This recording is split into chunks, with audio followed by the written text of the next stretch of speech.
Pas tout.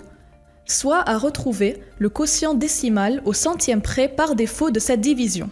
Bien sûr, on commence comme d'habitude, on met l'opération.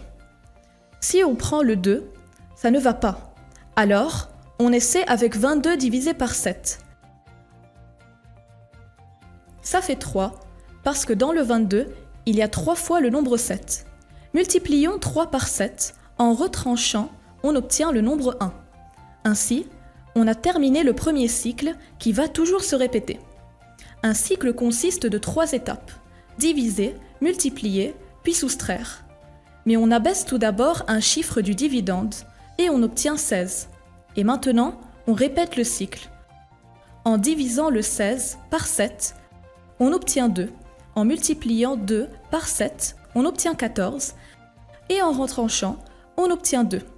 Donc, le second cycle est terminé. Mais il n'y a plus de chiffre à abaisser dans le dividende, donc on met une virgule dans le quotient et on ajoute un 0 au dividende. Ce 0 peut être abaissé maintenant. On obtient 20 et de nouveau, on reprend le même cycle. Divisons 20 par 7, ça fait 2. 2 fois 7 nous donne 14 et en retranchant, on obtient 6.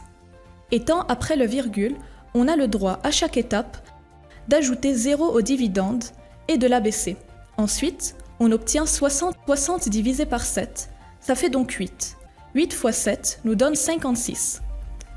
Et en retranchant, on obtient 4, mais on a demandé de donner la réponse au centième près, par défaut, c'est-à-dire, il nous suffit d'avoir 2 chiffres après la virgule. C'est pourquoi alors on s'en contente, on arrête la division et voici le quotient demandé.